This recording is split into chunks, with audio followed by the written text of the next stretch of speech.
मंगलम भगवान वीरो मंगलम गौतमो गणी मंगलम कुंद कुंदार्यो जैन धर्मोस्तु मंगलम सर्वमंगल मांगल्यम सर्वकल्याणकारकम प्रधानम सर्वधर्माणां जैनं जयतु शासनम। नमः समय साराय स्वानुभूत्या चकासते चित्स्वभावाय भावाय सर्वभावांतरच्छिदे।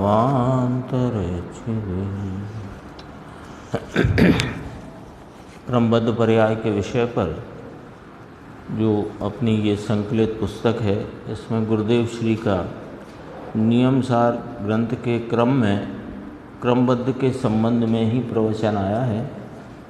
उसकी अपन ने कल कुछ अंश देखा था। तो दीपचंद जी सेठिया के भजन को गुरुदेव ने यहाँ याद किया और उसी के कुछ आगे के अंश और अपन देखते हैं कि ज्ञान का ईश्वर यानी ज्ञानेश्वर पुकारा ना वहाँ टेक में ज्ञानेश्वर। हाँ नहीं, ये जो पंक्ति आई थी, बने बनाए जड़ चेतन में अन्य क्या करने जावे जी, फिर टेक होती है ना ऐसे ज्ञानेश्वर, तो ज्ञानेश्वर करके जीव को पुकारा। तो उसका कहते हैं कि ज्ञान का ईश्वर, ज्ञान का स्वामी, तू ज्ञाता दृष्टा भगवान है, तू कहाँ अन्य के कार्य करने चला। ज्ञानेश्वर करके पुकारा है। फिर कहा उन्होंने कि दीपचंद जी ने तात्विक विषय के बहुत गीत बनाए हैं, सूक्ष्म सूक्ष्म बात बहुत ली है, क्रमबद्ध की बात भी ली है, काफ़ी पद लिए अपन पढ़ते हैं। द्रव्य अनादि जो बना बनाया है, निज निज करता आवे जी, जाने जग को मालिक तो निज को, तो निश्चय सुख पावे जी। अपने को भी जाने और पर को भी जानता है, पर में करना तो कुछ है नहीं, और अपनी पर्याय में राग आया उसका भी धर्मी करता नहीं, क्योंकि उसकी दृष्टि ज्ञायक भाव पर है। मैं तो त्रिकाल जानने देखने वाला चैतन्य मूर्ति ज्ञानेश्वर हूँ, मैं पर की पर्याय का मालिक नहीं, और मुझे राग जो होता है उसका भी मैं मालिक नहीं। तो कहते हैं ये समझना पड़ेगा, बातें करने से नहीं चलेगा। होना है वैसे ही होए छे जी, कौन किसे पलटाए, मर्यादा स्वय पर अंतस लावो जी, मर्यादा स्वय पर अंतस लाओ। कहते हैं कि तेरी मर्यादा तेरे गुण पर्याय में है और पर की मर्यादा उसके गुण पर्याय में रहती है। किसी की पर्याय अपने द्रव्य की मर्यादा उल्लंघन करके दूसरे में नहीं जाती। अपनी पर्याय अपने से और पर की पर्याय पर से स्वय काल में होती है। फिर कहा विश्व मर्यादा अटल है, नहीं कोई पलटन हार, ज्ञाता बनवन सुखी थया, आपा समझन हार। होना है सो होए जी, कुछ न चले जी, कुछ नहीं चले जी, यह निश्चय दृढ़ जान, परिहर पर शरणम। ये कहा देखो, पर की शरण छोड़ दे भगवान, ज्ञायक की दृष्टि कर ले। फिर नीचे कहा स्वयं नियम सर जग होता है, करने किसको जावे जी, और जबरन पर का कर्ता बनकर जीव मद छावे जी। हाँ, फिर चेतन तू क्यों पर अपनाता है, आनंद घन तू खुद ज्ञाता है, ज्ञाता क्यों करता बनता है, खुद क्रमबद्ध सहज पलटाता है। यह विश्व नियम से चलता है, इसमें नहीं धक्का चलता है। प्रत्येक समय होने वाली पर्याय किसी के धक्का मारने से नहीं चलती। तेरी पर्याय का भी तू ज्ञाता और पर की पर्याय का भी ज्ञाता है। ऐसे तेरे स्वभाव को भूलकर हे ज्ञानेश्वर तू क्यों करता होने जाता है। तो मुमुक्षु ने कहा ये नियम कब का है, नया बनाया है ये कोई नियम, कि ये नियम अनादि का है, नया नहीं हुआ। फिर खुद ही कहा प्रश्न तो उठना चाहिए। फिर देखो वस्तु की मालिक वस्तु है, जो वस्तु है वही करता है। ये लिखा है ना, अपने बाहर लिखा है। हाँ, दीपचंद जी सेठिया का लिखा हुआ है। नहीं, दीपचंद जी सेठिया ने लिखी ये हाँ, वो दीपचंद उसी का हिस्सा है ये। वस्तु की मालिक वस्तु है, जो वस्तु उसी का अंश है ये। वस्तु की मालिक वस्तु है, जो वस्तु है वही करता है। फिर मालिक के मालिक बनकर क्यों नीति न्याय गंवाता है। जो है सो स्वयं परिणमता है, वह नहीं किसी से टलता है। यह माने बिन कल्याण नहीं, कोई कैसे ही कुछ कहता हो। कोई कुछ भी कहे, मानना यही पड़ेगा कि जो है माने जगत का पदार्थ वो स्वयं परिणमित होता है। मालिक का मालिक बनकर क्यों नीति न्याय गंवाता है। दूसरे पद में भी ऐसी बात आई कि सत शक्ति है स्वयं महान, जड़ चैतन्य दोनों भगवान। ये आया था ना, जड़ेश्वर और विभावेश्वर स्वभावेश्वर। क्रमबद्ध करते अपने काम, दाएं बाएं पैर समान। ये उदाहरण को यहाँ गुरुदेव समझाते हैं। देखो, जड़ और चैतन्य दोनों भगवान हैं। भगवान हैं माने ईश्वर हैं, वे अपने अपने द्रव्य के प्रभु हैं। उनको किसी की आवश्यकता या अपेक्षा नहीं। तो जड़ और चैतन्य दोनों भगवान हैं, अर्थात महिमावंत पदार्थ हैं। जड़ में ज्ञान नहीं तो भी महिमावंत है। क्यों महिमावंत है? कि उसकी भी पर्यायें प्रति समय अपने स्वयं से ही बिना किसी पर की अपेक्षा के परिणमित होती हैं। इस रूप से वह ईश्वर है। ईश्वर है सो महिमावंत है। प्रत्येक द्रव्य की पर्यायें दाएं बाएं पैर की भांति क्रम से चलती हैं। ये उदाहरण दिया, ये लिया था ना ऊपर, दाएं बाएं पैर समान, कि ये दोनों पैर साथ में ऊंचे करके कोई कुदक्का मार के चले तो वो तो चलना नहीं कहलाता। ऐसे दोनों पैर उठा उठा के चले, वो तो चलना नहीं कहलाता। चलने का क्रम तो ऐसा है, बायां पैर उठे तो दायां पैर रखा हो, दायां उठे तो बायां, ऐसे क्रम है। कहना ये है, क्रम का अर्थ ही पैर है और पैर के चलने का अर्थ ही क्रम है। वक्तांबर में भी ऐसा आता है कि द्रव्य में भी पर्यायें दाएं बाएं पैर की भांति एक के बाद दूसरी ऐसी पर्यायें होती हैं, उल्टी सीधी नहीं होती। तो भगवान ने पर्यायों का क्रम देखा है।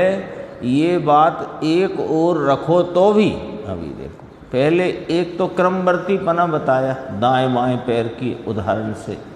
फिर दूसरी बात कही कि भगवान ने, सर्वज्ञ देव ने पर्यायों का जैसा क्रम देखा है वैसा परिणमन होता है। तो ये बात तो एक तरफ रखो तो भी वस्तु की पर्यायें उसके स्वकाल में ही परिणमती हैं, ऐसा नियम है। मतलब सर्वज्ञ ने देखा है इसलिए परिणमन होता है, ये वाली बात नहीं है। वो तो परिणमन प्रत्येक द्रव्य का अपने उस समय की पर्याय उसके स्वकाल में परिणमती है। पर्याय पर से नहीं होती और आगे पीछे भी नहीं होती। ये दो बातें सामने आई और ये दो बातों को अमृतचंद्र आचार्य ने 308 से 311 की टीका में स्पष्ट कहा है। जीव अपने ऐसे क्रम नियमित परिणामों से उत्पन्न होता हुआ जीव ही है, अजीव नहीं। तो पर से नहीं और क्रम नियमित, दो बातें आई ना उसमें एक साथ। ये सरल अपने को याद रखने को देखो, ख्याल में रखो पर्याय पर से नहीं होती और आगे पीछे भी नहीं होती। ऐसा जहाँ निर्णय करने जाते हैं तो वहाँ पर्यायों की दृष्टि छूटकर ज्ञायक की बुद्धि हो जाती है ना। ये बोलने की रखे तो कोई कार्यकारी नहीं, पर पर्याय पर से नहीं होती और आगे पीछे नहीं होती, माने अपने स्वकाल में क्रम नियमितता से ही होती हैं।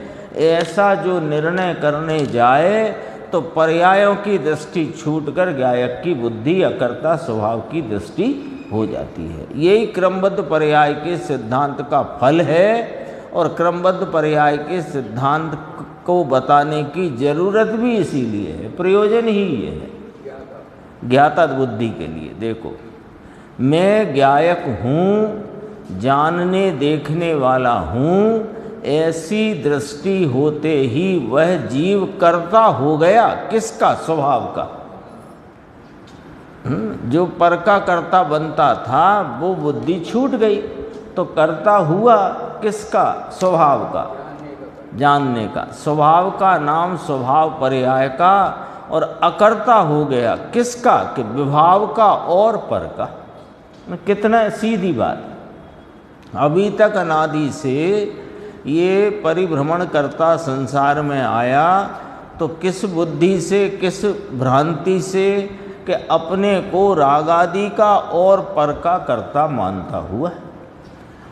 तब जब यह बात ज्ञात हुई कि सर्व पर्याय, सर्व द्रव्यों की जो पर्याय जिस जिस काल में जो होनी है वही होती है, ऐसा जो निर्णय करने गया तो पर का कर्तापना भी छूट गया, राग का कर्तापना भी छूट गया और ज्ञाता बुद्धि हो गई, यानी स्वभाव का कर्ता हो गया। ये इसमें ही पुरुषार्थ आया, इसी को पुरुषार्थ कहते हैं। पर के और राग के कर्तापने की भ्रांति छोड़कर अपने स्वरूप की दृष्टि रूप परिणमित होना, ये ही पुरुषार्थ है। तो वो तो निकले नहीं, भ्रांति है तेरी। ये कोई नई बात नहीं। बालू में तेल निकलता नहीं, बालू में तेल निकालने का तेरी जो भ्रांति है, तो सुबह से रात तक और रात से सुबह तक कितनी ही तुम श्रम करो, नतीजा तो जीरो आएगा। लेकिन जब ये समझ में आया कि इसमें तेल नहीं है, भ्रांति मिटी, तो जिसमें तेल है उसमें से तेल प्राप्त हो जाएगा। ऐसे ही ये ज्ञाता स्वभाव आनंद घन वस्तु, इसकी दृष्टि हुई तो आनंद की प्राप्ति हो गई, जो अनादि से इस सुख के लिए पर के कर्तापने और राग के कर्तापने की भ्रांति में पागल हुआ पड़ा था, चल रहा था। ये वाली बात कही। तो फिर कहते हैं ये कोई नई बात नहीं है, ये क्रमबद्ध की बात, पर्यायों के परिणमन की क्रमबद्धता की बात नई नहीं है। अनादिकाल से यही बात है। अनादिकाल से केवली भगवान, संत और सम्यक दृष्टि यही बात कहते आए हैं। ये नई सुनी इसलिए नई है, ऐसा कैसे कहा जाए? तुमने नहीं सुनी, तुम्हें समझ नहीं आई, तुम्हारे चित्त में ये पहली बार इसने स्ट्राइक करी बात, या तो सुनने नहीं मिली, सुनने मिली तो तुम्हें चित्त में वो जची नहीं। अब जब तुम्हें सुनने मिली और थोड़ी जची तो नई थोड़ी है, ये तो अनादि की बात है। अनादि से सर्वज्ञ है, हाँ, सब कुछ अनादि से है। नहीं, क्रमबद्ध अभी कोई नई तो चैप्टर नहीं है, ठीक है, अपन को ख्याल में नहीं था और किसी ने बताया तो अपन को तो उनका उपकार आना चाहिए। हाँ, वो उपकार इसलिए नहीं आता क्योंकि इसकी निमित्ताधीनता की जो बुद्धि की भ्रांति है, ये इतनी समझो बहुत गहराई से इसके अंदर में पड़ी है कि इसे वो भ्रांति तोड़ते स्वयं ही समझो इसको लगता है कि ये टूट गई तो ये नहीं टूटनी चाहिए। तो इतनी क्रमबद्ध अगर नहीं होगा हाँ। तो सर्वज्ञता की सिद्धि नहीं होगा, नहीं। तो जैन दर्शन ही झूठा पड़ जाएगा। सब न्याय हैं, सारे न्याय हैं। और इस पुस्तक में तो अपन ने कितने कितने न्याय और युक्तियों से ये बात अपने सामने आई है।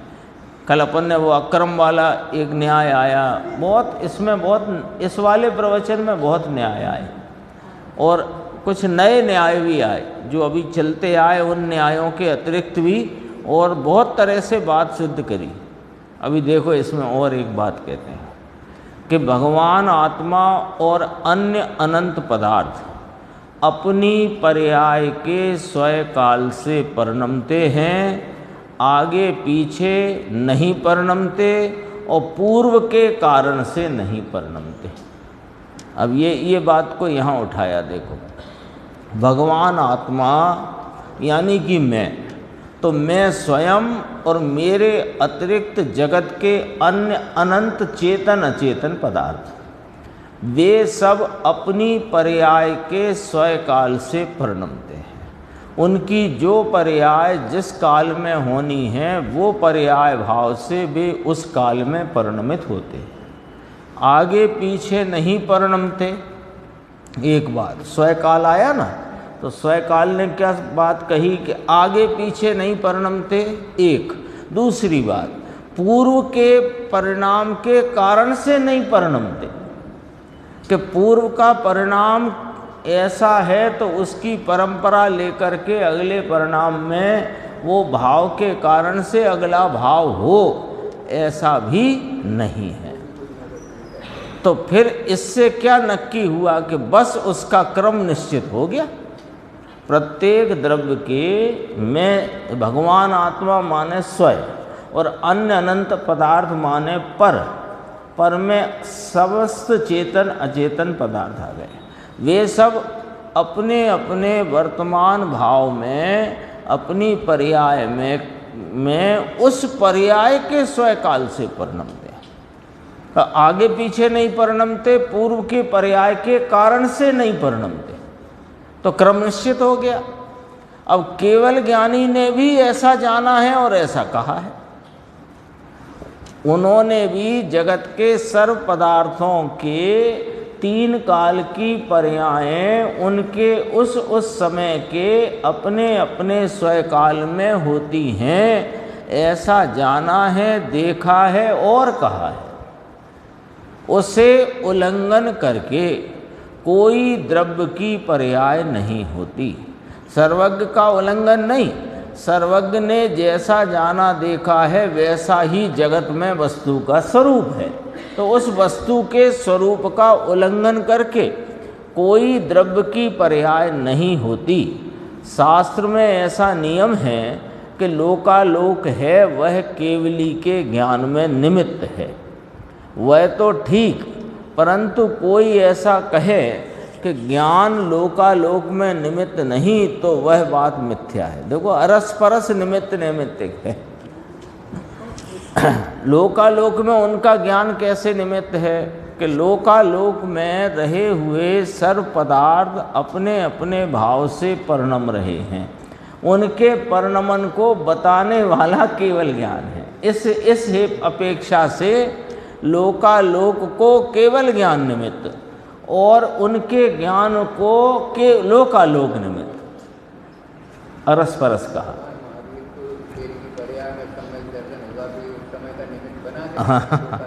लोकालोक उनके ज्ञान में आए तो ज्ञान में लोकालोक झलकता है, तो ज्ञेय रूप से, तो ज्ञेय निमित्त। और लोकालोक में जितने द्रव्य अपने अपने स्वरूप से रहे हुए अपने अपने स्वयकाल रूप भाव से परिणमते हैं, ये बताया किसने कि केवल ज्ञान ने। तो वो केवल ज्ञान को लोकालोक को केवल ज्ञान निमित्त कहा। इस अपेक्षा जैसा पदार्थ का परिणाम रहता है, हाँ, तो लोकालोक निमित्त, जैसा फिर उसकी वाणी में आया तो वैसा इसका परिणाम। वाणी में क्यों आया कि उन्होंने जाना वो वाणी में आया। क्या जाना कि जैसा वस्तु का स्वरूप है, तो वस्तु के स्वरूप को बताने वाला होने से केवल ज्ञान भी उस लोकालोक को निमित्त कहा जाता है। अपन ऐसे भी इसको समझ सकते हैं कि जैसे काल द्रव्य है, हाँ। तो वो लोक प्रमाण असंख्यात है। हाँ। और अपन ये भी कहते हैं कि हर प्रदेश में वो समय खचित है, उस पर एक एक प्रदेश में एक एक कालाणु, एक एक कालाणु खचित है। ऐसे ही अपन मैं अनादि अनंत द्रव्य हूँ, मेरी अनंत पर्याय हैं। हाँ। और प्रत्येक पर्याय मेरी प्रत्येक समय में खचित है। खचित है। हाँ, खचित है, ये बिल्कुल तो ऐसा ही। काल द्रव्य से अपन ये अपना वो कर सकते हैं, तो जब खचित ही काल है, द्रव्य की तो वो स्थिति है। काल कितने हैं? काल द्रव्य संख्या में लोक प्रमाण असंख्यात जितने प्रदेश हैं उतने कालाणु हैं। और कालाणु के अवगाहन की स्थिति है वो किस प्रकार के वो प्रदेश प्रदेश पर ऐसे हार में रत्न जड़े होते हैं, ऐसे भी जड़े हुए, ये तो उनकी अवगाहन की स्थिति है। ऐसे इसके प्रवाह की स्थिति जो गाथा 99 में आ चुकी ना, ये इसके तो प्रवाह की अनादि अनंत वस्तु है। वस्तु का सत कितना कि वर्तमान, वस्तु का सत वर्तमान, लेकिन वर्तमान वर्तमान करके ये अनादि अनंत है। तो त्रिकाल प्रवाह में वर्तती हुई वस्तु का प्रत्येक परिणाम अपने अपने स्वकाल में खचित है ना। ये बात आ चुकी 99 नंबर का था। बदलना चाहे तो कोई नहीं, बदल ही नहीं सकता। निमित्त कुछ कर ही नहीं सकता। हाँ, जब ये कोई चीज फिक्स है, यही बात यहाँ सिद्ध करना है आगे के पैराग्राफ में कि निमित्त से कार्य कभी हो सकता ही नहीं। क्यों? क्योंकि वो कार्य तो अपने स्वकाल में, जब ऊपर कहा ना पूर्व के कारण से भी नहीं परिणमते, पूर्व में पर्याय थी, इसलिए जैसे अपन कहते हैं ना करण लब्धि पूर्वक सम्यक दर्शन हुआ, ये कथन की बात है। करण लब्धि का परिणाम पूर्व में था, उससे सम्यक दर्शन की उत्पत्ति हो, ये बात गलत है। उसके तो बहुत न्याय आते हैं, वो तो अशुद्ध भाव है, शुभ भाव है, ये शुद्ध भाव है। पर यहाँ तो वस्तु स्वरूप का जो अपन युक्ति लगाएं तो पूर्व परिणाम का होना तो दूर रहो, पूर्व परिणाम का व्यय भी उत्पाद का कारण नहीं। इस तरह से अगर अपन सोचेंगे कि हाँ, तो है ही एक एक परिणाम कोई नहीं करेगा, कुछ नहीं तो फिर दृष्टि कहाँ जानी चाहिए कि दृष्टि ज्ञाता स्वभाव हो है। ही नहीं दृष्टि। क्योंकि जब सब कुछ नियमित क्रम नियमितता से परिणमन हो ही रहा है स्वपर पदार्थों का, तो अब पर्यायों के प्रवाह में होते परिणाम को बदलने की, हटाने की उसकी बुद्धि तो गई। तो पर्यायों का प्रवाह अब देखना क्या, एक प्रवचन में गुरुदेव की एक पंक्ति आई थी, पर्यायों की ओर देखना छोड़ दे। क्यों? कि वे तो क्रम नियमितता से स्वतः अपने स्वकाल में परिणमित हो ही रही है, उन्हें क्या देखते हो? अब क्या देखेगा? उनको क्रम नियमित जानना ही तो बस, दृष्टि है। हाँ, तो बस और कुछ करना जाना है तो जानना ही तब कहलाए जब दृष्टि है। ये देखो, इसमें नीचे की पंक्ति में कहा, लोकालोक जैसे ज्ञान में निमित्त है, वैसे केवल ज्ञान की एक समय की पर्याय लोकालोक में निमित्त है। जैसे ये निमित्तपना कैसे घटित किया कि जैसे पुद्गल परमाणु को प्रदेश कितना विस्तार वाला, तो परमाणु का एक परमाणु जितना स्थान घेरे उतना एक प्रदेश। तो प्रदेश के ज्ञान में, प्रदेश के विस्तार के ज्ञान में कौन निमित्त पड़ा कि पुद्गल परमाणु। ऐसे लोकालोक में जितने भी चेतन अचेतन पदार्थ हैं वे सब अपने क्रम नियमित परिणामों से परिणमते हुए वे ही हैं, अन्य नहीं। ये बात बताने में केवल ज्ञान निमित्त है। ऐसे लोकालोक को केवल ज्ञान निमित्त कहा। अब देखो आगे, एक समय में उपादान निमित्त दोनों हैं। केवल ज्ञान अपने उपादान से होता है, उसमें लोकालोक के प्रत्येक पदार्थ उनके गुण पर्याय सहित निमित्त हैं। ये ज्ञान की तरफ से बात कही। ज्ञान नैमित्तिक है, जो अपने उपादान से अपने स्वकाल में प्रकट हुआ है। महिमा या उसकी कितनी हाँ। सामर्थ्य है, ये कैसे बताना? हाँ, तो अब उसके गेय पदार्थ उसमें को उस ज्ञान के परिणमित परिणाम में जो गेय हो रहे हैं, तो कहा लोकालोक पूरा, प्रत्येक पदार्थ उनके गुण पर्याय सब, तो उन्हें निमित्त कहा, गेय रूप निमित्त। केवल ज्ञान में भूत भविष्य की पर्याय भी एक ही समय में ज्ञात होती है, परंतु निमित्त में तो अकेली वर्तमान पर्याय ही है, ऐसा नहीं है। अब देखो लॉजिक ये पकड़ना जरा। अब देखो ये एक समय में उपादान निमित्त दोनों हैं। अपने को याद होगा 1948 में दीपावली का एक प्रवचन गुरुदेव का अपन ने पढ़ा था। उसमें कहा था कि ज्ञान ज्ञेय की निमित्त नैमित्तिकता तब सिद्ध होती है जब ज्ञान है तो उस ज्ञान को उस ज्ञान में जानने में आता हुआ ज्ञेय भी वर्तमान है। यदि वो वर्तमान ज्ञेय नहीं मानोगे तो ज्ञान सिद्ध नहीं होता। ये पॉइंट आया था ना। अब निमित्त नैमित्तिक संबंध भी घटित नहीं होगा, क्योंकि एक ही समय में दोनों चाहिए, उपादान और निमित्त, ये न्याय है। तो ये तो कहते हैं कि भगवान का आज निर्माण हुआ, तो आज हाँ, वर्तमान में उसको ज्ञेय किया है ना, इसलिए। अब देखो यहाँ लॉजिक वो थोड़ा याद किया अपन ने, वो प्रकरण याद आया। अब देखो यहाँ पर क्या, यहाँ पर लॉजिक लेते हैं। इसमें बहुत न्याय दिए इस वाले प्रवचन में कि देखो एक समय में उपादान निमित्त दोनों हैं। यदि वे एक समय में नहीं तो उसे निमित्त कहे कौन? तो ये तो नियम ही है। अब आगे बढ़ती बात, केवल ज्ञान है वह अपने उपादान से परिणमित होता हुआ उस समय का ज्ञान का परिपूर्ण भाव है, तो वह अपने उपादान से हुआ है। ठीक है। अब उस ज्ञान में क्या हुआ है, अब उसकी चर्चा करते हैं कि उसमें लोकालोक के प्रत्येक पदार्थ उनके यानी पदार्थों के गुण पर्याय सहित निमित्त हैं। वे ज्ञेय रूप भाव हैं। लोकालोक के समस्त पदार्थ उनके गुण पर्याय वे ज्ञेय हैं और केवल ज्ञान है। तो ज्ञान उपादान है और वे निमित्त हैं। ठीक है।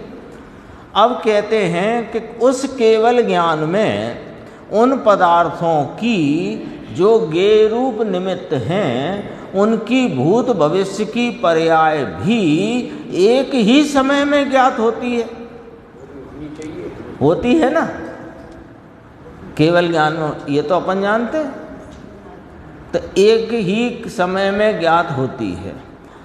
अब इसलिए उसमें जो भूत भविष्य की पर्याय जो केवल ज्ञान में ज्ञेय रूपता से ज्ञात हो रही हैं, तो केवल ज्ञान तो उपादान है और जो ज्ञेय रूप हैं भूत भविष्य की पर्याय वे ज्ञेय हैं। तो वे ज्ञेय वहाँ होने चाहिए।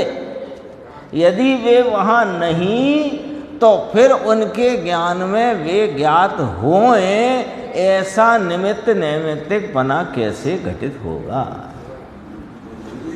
होनी चाहिए तो हैं। वे वर्तमान व्यक्त रूप भले ही नहीं है।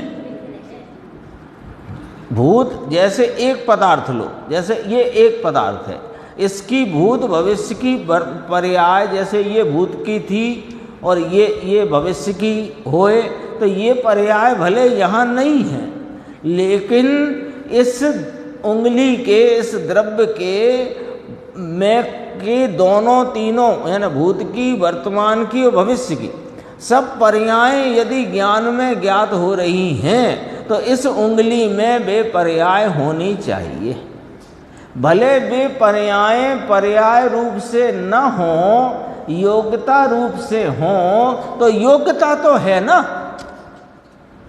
ये बात 36, 37, 38, 39 प्रवचन सार में आई कि वर्तमान पर्याय सतरूप है, भूत भविष्य की पर्याय असतरूप है, लेकिन कहा वह केवल ज्ञान के प्रति नियत है। ये वाली पॉइंट यहाँ पे लेना। केवल ज्ञान के प्रति नियत है, अन्यथा उस ज्ञान को दिव्य कौन कहे। ये चर्चा भी आ चुकी इसमें अपनी इसी पुस्तक में। अब देखो, निमित्त ऊपर से मिलाना न्याय, एक समय में उपादान निमित्त दोनों हैं, ठीक है। और उपादान जो केवल ज्ञान रूप उपादान है उसमें ज्ञेय रूप निमित्त क्या है। अब पहले ये निर्णय कर लो कि लोकालोक के प्रत्येक पदार्थ अपनी भूत भविष्य और वर्तमान की सर्व पर्यायों और अनंत गुणों सहित ज्ञेय हो रहे हैं। तो जब यहाँ केवल ज्ञान में वे ज्ञेय हो रहे हैं तो ज्ञेय में रही हुई तीन काल की पर्याय विद्यमान हैं। वर्तमान में, हाँ, वो वर्तमान में विद्यमान हैं, भले वे पर्याय रूपता से नहीं। पर्याय रूपता नाम व्यक्तता, तो व्यक्तता से तो एक पर्याय सब द्रव्यों की, लेकिन उनमें योग्यता रूप से कैसी योग्यता, व्यक्तता की योग्यता। पर्याय की योग्यता माने व्यक्तता की योग्यता। तो पूर्व में जो व्यक्त हो चुकी और वर्तमान जो व्यक्त हैं और भविष्य में व्यक्त होंगी, वे सब ज्ञेय में अंतर्भूत हैं। यदि वे ज्ञेय में नहीं मानोगे तो फिर केवल ज्ञान कैसे मानोगे। और केवल ज्ञान में लोकालोक निमित्त है, ये बात तो फिर आगम की झूठी कहलाएगी। अपन भी किसी को पहले देखा है, वर्तमान में भले वो अपन तो भी अपने को पूर्व की अवस्था का ज्ञान वर्तमान बस होता है बनता है। ये कोई व्यक्ति क्योंकि निमित्त नैमित्तिक संबंध तो वर्तमान पर्याय, एकदम न्याय पर बात है, ये न्याय से, आगम के न्याय से बात। केवल ज्ञान का क्या स्वरूप है कि केवल ज्ञान स्वभाव की ऐसी परिपूर्ण विकास रूप अवस्था है जिसमें लोकालोक के समस्त पदार्थ अपनी गुण, अनंत गुण और तीन काल की पर्यायों सहित एक समय के केवल ज्ञान में युगपत प्रत्यक्ष जानने में आते हैं। ये उपादान हुआ। और लोकालोक कहलाया इसमें निमित्त। तो निमित्त तो तब कहलाया ना कि जब वे पर्याय उसमें हैं। अब जो आप कह रहे थे खचित हैं, यदि वे योग्यता रूप से और व्यक्त रूप से दोनों भाव आ गए ना, वर्तमान का व्यक्त भाव, भूत भविष्य का योग्यता रूप भाव, यदि वो योग्यता रूप भाव होए ही नहीं तो यहाँ केवली के केवल ज्ञान में फिर वो जानने में आया कैसे। ये सिर्फ केवल ज्ञान और ज्ञेय की निमित्त नैमित्तिक व्यवस्था पर से ये न्याय है। हाँ, निमित्त नैमित्तिक संबंध से क्रमबद्ध की सिद्धि।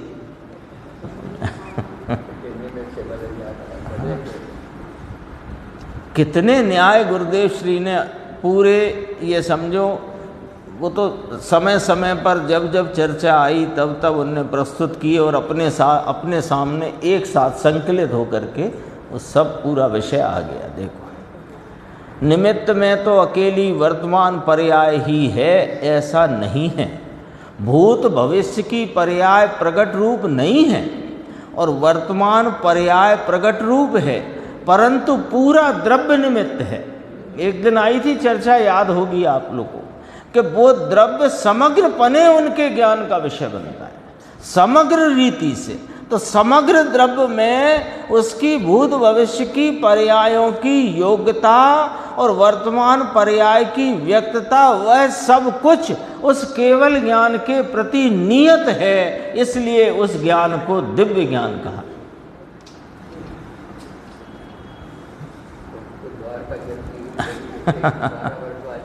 जलेगी तब जलेगी। वो जलती हुई अवस्था यदि उस न होती द्वारका के महल आदि की उसमें, तो उनके ज्ञान में विषय बनी कैसे। तो पूरा द्रव्य कितना स्पष्ट करते हैं गुरुदेव, कोई उलझन नहीं है ना। ये भी नहीं कह रहे कि भूत भविष्य की पर्याय प्रकट हैं, ये नहीं कह रहे, ऐसा हो सकता ही नहीं। हाँ, वो तो वर्तमान के अलावा कौन सी पर्याय प्रकट होगी। भूत भविष्य की पर्याय प्रकट रूप नहीं, और वर्तमान पर्याय प्रकट रूप है, परंतु पूरा द्रव्य निमित्त है। पूरा द्रव्य क्या कहलाया? अब यहाँ पर से अपन उस पूरे द्रव्य का ऑपरेशन करो। पूरा द्रव्य क्या कहलाया कि अनंत काल में जो भूतकाल व्यतीत हो चुका, उसमें व्यक्त हो चुकी पर्यायों की योग्यता को धरे हुए और वर्तमान पर्याय की व्यक्तता से प्रकट भाव और अनंत काल भविष्य की पर्यायों की योग्यता को धरता हुआ वह द्रव्य। पर अपन तो ये कहते हैं कि द्रव्य तो कभी निमित्त होता ही नहीं है, द्रव्य की केवल वर्तमान पर्याय। हाँ, तो पर्याय नहीं, तो वर्तमान पर्याय कही ना। अब वो वर्तमान पर्याय रूपता से रहा हुआ द्रव्य ही समग्रपने जानने में आ रहा है। ये भी कहते हैं, तो ये भी ध्यान रखना कि केवल ज्ञान में ज्ञान वैसे का वैसा वर्तता है, लेकिन जो वर्तमान की पर्याय है वो भूत रूप हो जाती है और भविष्य की पर्याय वर्तमान रूप हो जाती है। तो वो जानते वर्तमान को ही है। यदि वर्तमान के अलावा जाने तो उसमें ज्ञेय ज्ञायकता नहीं बनती, पर वर्तमान पर्याय से प्रकट द्रव्य को समग्रपने जानते हैं। उस द्रव्य ने जो योग्यताएं धारण करके रखी है भूत की और भविष्य की, वो सारा का सारा द्रव्य अपनी वर्तमान सत्ता से रहा हुआ उनके ज्ञान में ज्ञेय रूप हो जाता है। तो वे पर्यायें यदि उस द्रव्य में होती नहीं, उस प्रकार की योग्यता यदि होती नहीं, वो तुम्हारे निमित्त बदलने से योग्यता वो परिणमन बदलता जाता, तो फिर वो योग्यता खचित है, ये कैसे आती बात? और खचित नहीं तो केवल ज्ञान सच्चा नहीं। फिर उसे केवल ज्ञान कौन कहेगा? हाँ, तो वो वर्तमान पर्याय में प्रकट वस्तु को समग्रपने जानते हैं। तो समग्रपने जानने में उस वस्तु ने धारण करके रखी हुए अनंत गुण और अपनी भूत भविष्य की पर्यायों की योग्यता भी उस वस्तु ने धारण करके रखी है। धारी राखेला भाव है, प्रत्येक पर्याय उस वस्तु का धर्म है, जो बीत चुकी वे भी और जो उत्पन्न नहीं हुई वे भी।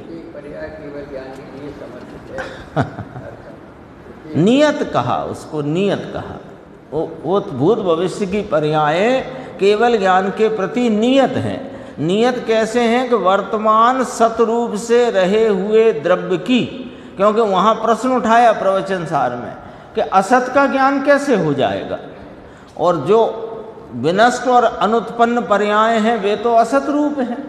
तो कहा कि यद्यपि वे विनष्ट और अनुत्पन्न पर्याय सतरूप नहीं है, लेकिन वर्तमान सतरूपता से रहा हुआ द्रव्य उसको समग्रपने जान लेने से उसकी भूतकाल की सब पर्यायों के धर्म को और भविष्य की होने वाली पर्यायों के धर्म को वो केवल ज्ञान अपने ज्ञान में प्रकट प्रत्यक्ष जान लेता है। यह उस ज्ञान की दिव्यता है।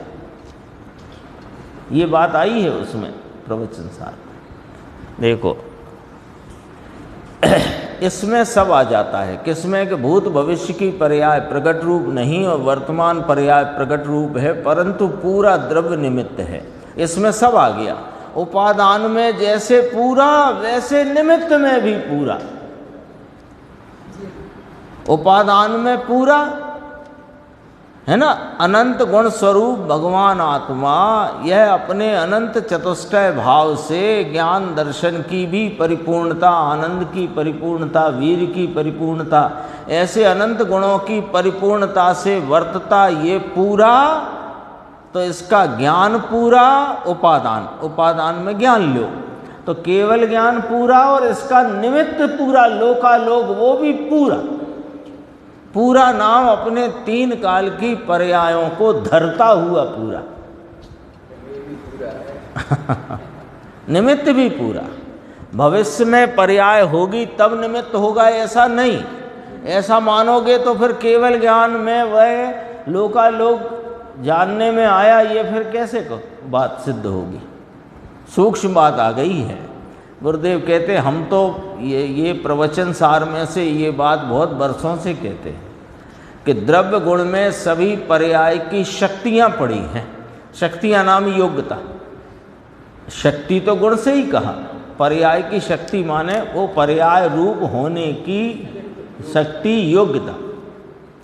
इसलिए एक ही समय में वे सभी पर्याय निमित्त होती हैं। ओहो, जो प्रकट हैं वो और जो अप्रकट नाम प्रकट होकर विलीन हो चुकी और जो अभी प्रकट हुई नहीं है वे भी। गुरुदेव ने पूरे आगम में से कोई न्याय नहीं छोड़ा जो क्रमबद्धता की सिद्धि के लिए कमी रह जाए। इतना समझो अंतर में कितना करुणा और कितना वस्तु स्वरूप की स्पष्टता उनके पास।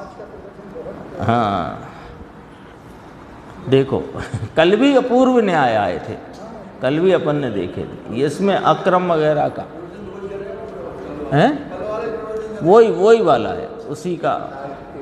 वो शिविर के बाद किसी ने कहा साहिब शिविर में हम आए थे, 20 दिन रहे, सुबह दोपहर आपके व्याख्यान भी सुने, प्रवचन सुने, लेकिन क्रमबद्ध की चर्चा नहीं आई। तो ये हेतु लेकर उन्होंने क्रमबद्ध की चर्चा प्रस्तुत करी गई। फिर कहते हैं देखो, ज्ञान गे, ये अब प्रवचन सार का हेतु लिया, ज्ञान गे प्रमाण है, गे लोकालोक प्रमाण है। ये 23-24 नंबर की गाथा ज्ञान तत्व प्रज्ञापन की है ना। गजब की तो गुरुदेव श्री का ये देखो कहाँ से सिद्ध करते हैं। ज्ञान गे प्रमाण है, गे लोकालोक प्रमाण है। द्रव्य में क्रमबद्ध पर्यायें जिस समय में जो होनी है वह सामान्य में पड़ी हुई है। ओहो, अभी सामान्य विशेष की चर्चा करेंगे।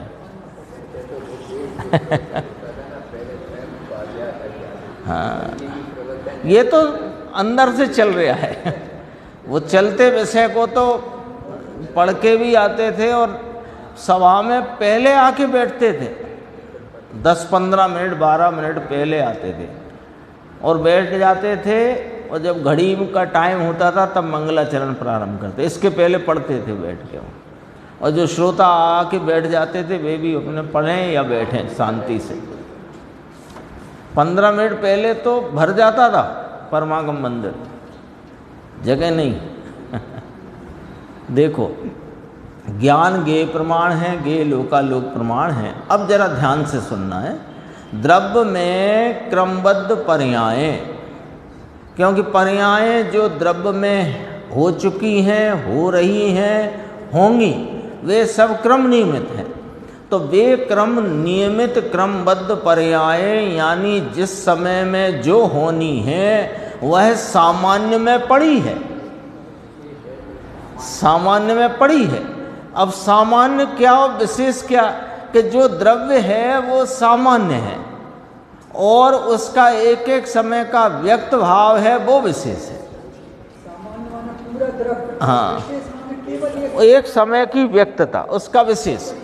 अभी इसको समझाएंगे गुरुदेव। देखो, तो जो सामान्य में जिस क्रम से पड़ी है उस क्रम से होंगी।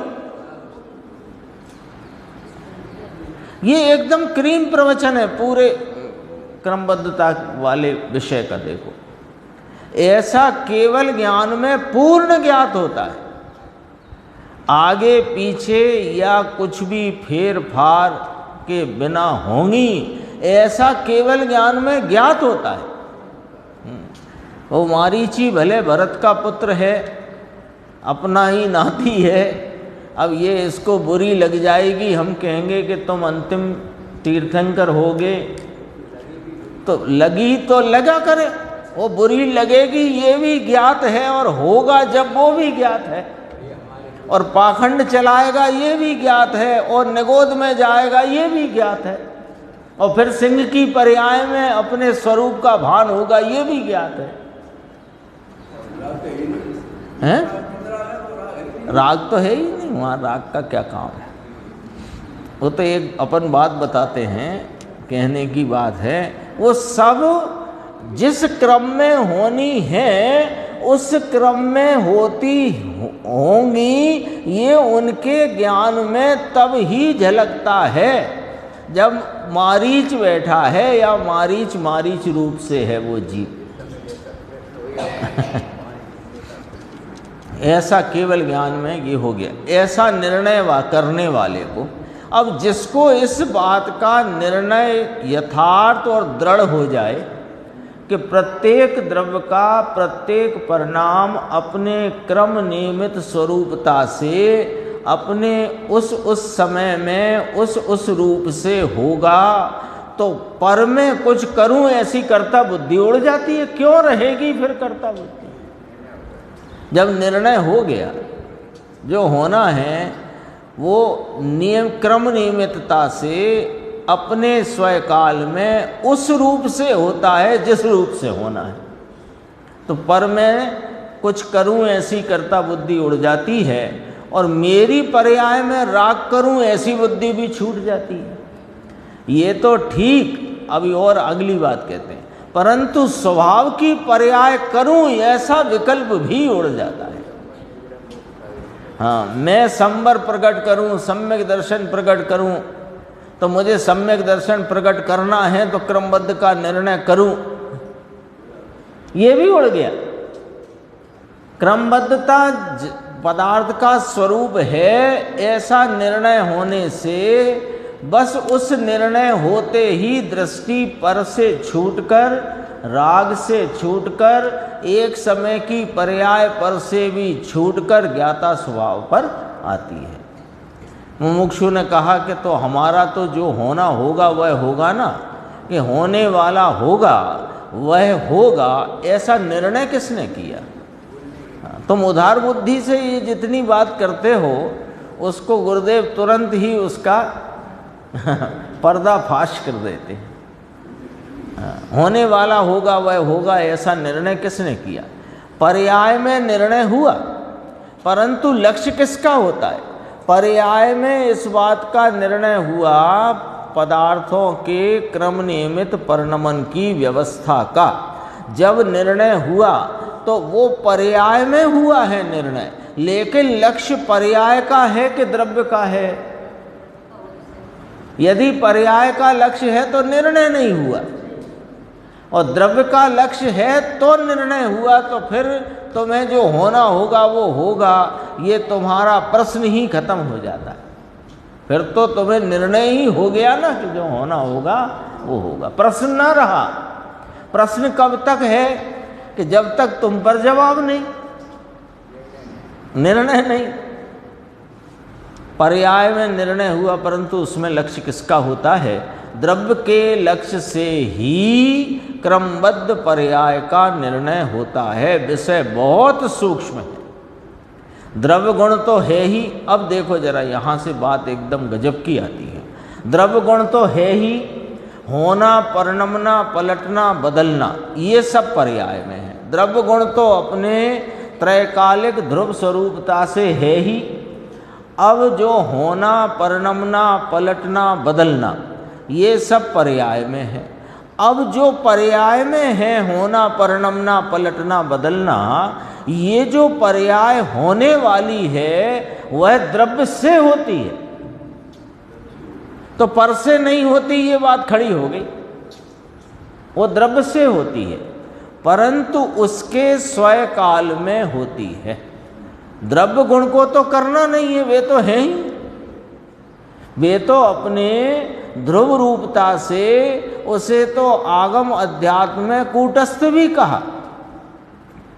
अभी प्रश्न आएगा अपने द्रव्य गुण पर्याय वाले में कि द्रव्य सर्वथा अपरिणामी है कि परिणामी है, तो कहा द्रव्य तो अपरिणामी ही है। वो आएगी चर्चा उसको। द्रव्य गुण को तो करना नहीं है, वे तो हैं ही, और पर्याय जो होती है वह भी उसके स्वकाल में होती है। तो ऐसा निर्णय करने वाले की दृष्टि पर से और राग से हटकर स्वभाव पर जाती है। स्वभाव की पर्याय को भी करूं, ऐसे विकल्प से दृष्टि उठकर स्वभाव पर जाती है। ये इसको कहा अकर्तापने की पराकाष्ठा है। ये तो मुझे कुछ नहीं करना, तो दृष्टि तो पलटना है ना। तो ये तो उपदेश में कहा कि तुम्हारी दृष्टि अनादि से पर्यायों में, राग में और उनके निमित्तों में भ्रमती है, वो उपयोग को वहाँ से छोड़कर स्वरूप सन्मुख करने का उपदेश कहा। पर मैं पर्याय पलट लूँगा ये न कहा। क्यों न कहा? कि उन्होंने जब उपदेश दिया तो यह कहा कि तुम वस्तु स्वरूप का निर्णय करो। तो वस्तु स्वरूप का निर्णय जब होगा तो मैं अपने स्वभाव की पर्याय करूं, मैं विकल्प तोड़कर निर्विकल्प हो जाऊं, ऐसी बुद्धि भी वहाँ शमन को प्राप्त होती है। वहाँ इस प्रकार की बुद्धि उपजती नहीं। ऐसे विकल्प से दृष्टि उठकर स्वभाव पर जाती है, तब उसे क्रमबद्ध का निर्णय हुआ, यानी कि तात्पर्य समझ में आया, और अब वह अकर्ता और ज्ञाता दृष्टा हो गया बस। अब कहेंगे कि ये क्रमबद्ध के सिद्धांत का मर्मज्ञ है, नहीं तो ये क्रमबद्ध के सिद्धांत को कहने वाला है। पर मर्मज्ञ कौन हुआ? कि जिसकी दृष्टि मैं अपने स्वभाव की पर्याय को भी करूं, ऐसे विकल्प से उठकर अपने अकर्ता स्वभाव पर जाती है, तब इसको क्रमबद्ध का निर्णय, तात्पर्य, अभिप्राय, मंतव्य प्राप्त हुआ, तो उसका मर्मज्ञ हुआ। अब देखो कितने ही लोग थोड़ा सा एक और बोलूं। जी क्या होता है कि जैसे अपन केवल ज्ञान है, तो केवल ज्ञान में अपन कई कहते हैं कि दिव्य ध्वनि खिली, पर वो उनको भाषा वर्णना थोड़ी है उनको, तो उनको, और वो जब केवल ज्ञान में जो दिव्य ध्वनि खिली, तो जो गणधर देव इसको झेलते हैं वो तो मति ज्ञान की उनको है। तो वो ऐसा केवल ज्ञान में कोई दिव्य ध्वनि थोड़ी खिलती होगी। अपन तो ऐसा कर लो, सब द्रव्यों को अलग अलग लिस्ट बना लो। केवली परमात्मा तीर्थंकर देव, ठीक है ना। तीर्थंकर देव, उनकी परिणति में परिणमता केवल ज्ञान एक, ठीक है। दिव्य ध्वनि जो है वो भाषा वर्णना का कार्य, द्रव्य नंबर 2। गणधर भगवान को उनकी वाणी झेलने का विकल्प, द्रव्य नंबर 3। और उनकी वाणी का उनके ज्ञान के क्षयोपशम में ज्ञान का वैसा परिणाम, विकल्प को अलग रखना गणधर भगवान के, और गणधर भगवान का ज्ञान की जो खिलावट है उसे अलग रखना, इसलिए चौथा कहेंगे। तो गणधर भगवान का जो ज्ञान उसको जानता हुआ वो चौथा। अब सब द्रव्य अलग अलग है, उनका केवल ज्ञान जुदा, भाषा वर्णना का दिव्य ध्वनि रूप परिणमन वो जुदा, और गणधर भगवान का विकल्प जुदा, और उनका ज्ञान में खिला हुआ क्षयोपशम जुदा। अब इन सब में निमित्त नैमित्तिक संबंध है बस, और कोई हाँ। श्रोता देखो क्या है कि सच्चाई तो ये है कि वाणी से ज्ञान होता नहीं, वाणी से ज्ञान होता नहीं। उस काल में श्रोता को जैसा प्रश्न रूप विकल्प उत्पन्न होता है, उस प्रश्न रूप विकल्प का शमन हो जाता है उसके ज्ञान में, तो कहते हैं कि भगवान ने उत्तर दिया है।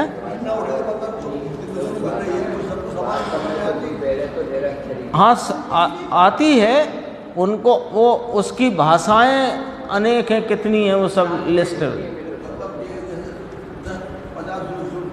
हाँ तो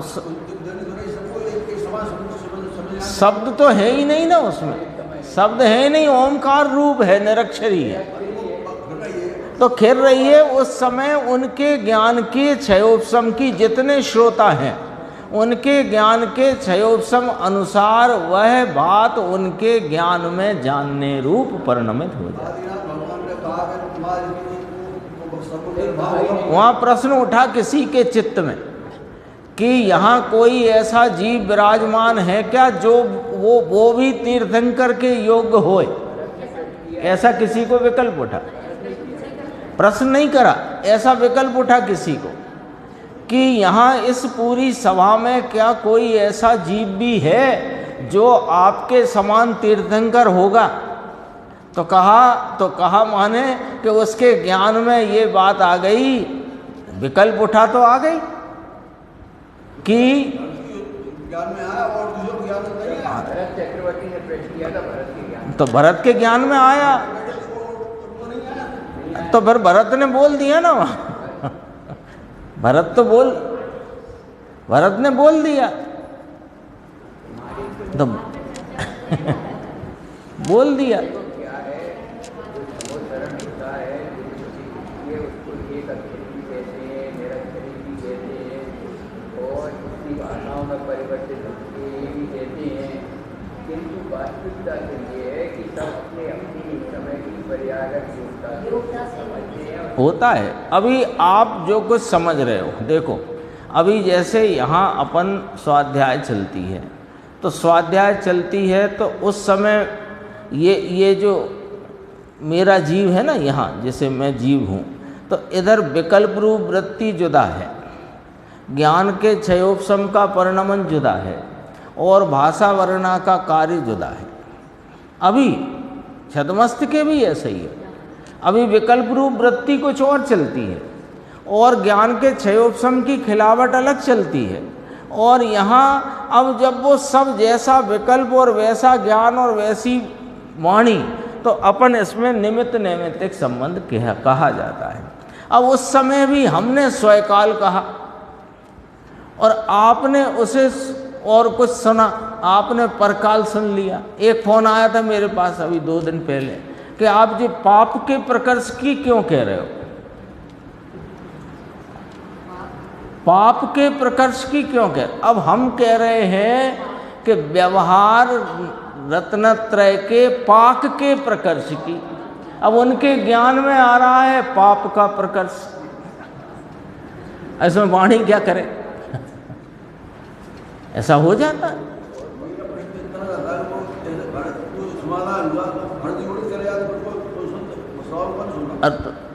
भरत जी चले जाते तो दिव्य ध्वनि खिरना बंद हुई, फिर सभा में भरत जी बोल सकते हैं कि नहीं बोल सकते?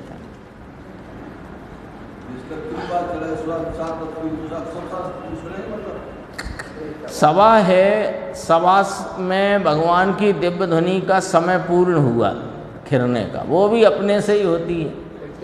अब फिर केवली, शुद्ध केवली और जो जीव हैं, जिज्ञासु हैं, ज्ञानी धर्मात्मा हैं, चर्चा करते हैं, तो उस चर्चा में बात आ सकती है कि नहीं? हाँ, तो पूछा ये इतना मनुष्याकार, ये इतना छोटा सा कौन है? तो कहा कि ये भरत क्षेत्र के अत्यंत समर्थ आचार्य हैं। नहीं, उठा करके तो सभा को दिखाया, भगवान को क्या दिखाएं? उठा के तो सभा को दिखाया, भगवान को क्या दिखाना, उन्हें तो सब दिखता है। हाँ, और कुछ नहीं। वो वाणी निरक्षरी है, ज्ञान निर्विकल्प है। ज्ञान में ये विकल्प भी नहीं है कि मुझे दिव्य ध्वनि खिराना, जब तक तीर्थंकरत्व है तो मुझे 3 बार 4 बार दिव्य ध्वनि खिरानी है। क्षयोपशम है तो हाँ, आचार्य उस परंपरा में चलना चाहिए, ऐसा ही है, ऐसा ही। अब अपन कहते हैं गणधर भगवान अंतर मुहूर्त में द्वादशांग की रचना करते हैं, तो वे कोई वहाँ टाइपिस्ट थोड़ी बैठा है, वो तो जो उनके ज्ञान के क्षयोपशम में खिला निरक्षरी वाणी से उसको शब्द रूप परिणमित हो जाता है उनके ज्ञान में अंतर मुहूर्त में। इसका नाम द्वादशांग की रचना। देखो ये पूरा करता हूँ क्योंकि ये विषय पूरा हो जाएगा, फिर आगे बहुत इसमें अभी और भी गंभीर चर्चा है इसमें, इसी प्रवचन में। देखो कितने ही लोग ऊपर ऊपर से हाँ पाड़ देते हैं, ये बात जरा ध्यान से सुनना। महाराज कहते हैं इसलिए ऐसा होगा, हमारे तो प्रमाण वचन गुरुदेव है, तो गुरुदेव श्री ने फरमाया है तो क्रमबद्ध ही होगा, ऐसा मान लेना ठीक नहीं है। स्वयं को ज्ञान में बैठे बिना सच्चा कहाँ से माना जाए, ये कहा। यानी कोई बात आगम की, अध्यात्म की, आचार्य भगवंतों की परंपरा से आई, अपन ने कहा अरे कुंद कुंद आचार्य ने कहा है इसलिए, कि नहीं, कुंद कुंद आचार्य ने कहा इसलिए बात तो सच्ची है, लेकिन अपने ज्ञान में सच्ची बैठी कि नहीं। ऐसे ही गुरुदेव श्री फरमा रहे हैं तो सच्ची है, हम नहीं कह रहे कि वे झूठी कह रहे, लेकिन सच्ची होने पर भी वो गुरुदेव श्री ने कही तो तुम्हें अपने ज्ञान में वह बात बैठी कि नहीं, मूल बात है। हाँ, कई बार ऐसे गुरुदेव कहते बराबर, क्या बराबर। आनंद गंजी का थोड़ा याद किया गुरुदेव ने, प्रभु आपने मन को वश किया है ऐसा आगम से जानता हूँ। ये आनंद गंजी ने एक स्तुति में, कुंथुनाथ भगवान की स्तुति में ये वाली बात कही। वो अपनी बात को गुरुदेव उस भक्ति से, स्तुति के माध्यम से कह रहे हैं कि देखो, आनंद गंजी ने लिखा कि प्रभु आपने मन को वश किया है ऐसा आगम से जानता हूँ। मैं जानता हूँ आगम से कि आपने अपने मन को वश किया है, परंतु मेरा मन वश हो तब जानूं कि आपने मन को वश किया है। मन का अर्थ है, यहाँ मन का अर्थ ऐसा है कि आप अपने स्वरूप को जानते हो, अपने स्वरूप में लीन रहते हो, ऐसा मैं आगम से जानता हूँ। लेकिन जब मैं अपने स्वरूप में लीन हूँ तब मैं जानूं कि आप अपने स्वरूप में लीन हुए हो। वो गुरुदेव कहा था ना कि मैं परमात्मा हूँ ऐसा निर्णय कर, अनुभव कर, नक्की कर, आता है। तो उसमें कहा प्रभु, तो उन्होंने कहा कि आप परमात्मा हो कि नहीं तुम परमात्मा हो। तो कहा पहले हमें इतना तो नक्की करने दो कि मैं, आप परमात्मा हो कि नहीं, तुम स्वयं ये निर्णय करो कि मैं परमात्मा हूँ, तब नक्की होगा कि मैं परमात्मा हूँ। अपने सर्वस्व आपके निर्णय बना, ये सर्वस्व है, ये भी नक्की नहीं। फिर वो आनंद गंजी ने कहा मेरा निश्चित हुए बिना तुम्हारा मैं क्या निश्चित कर सकता हूँ।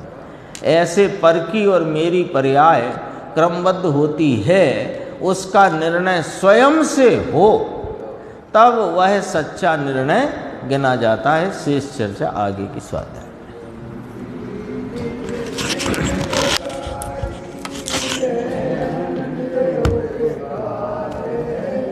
उसके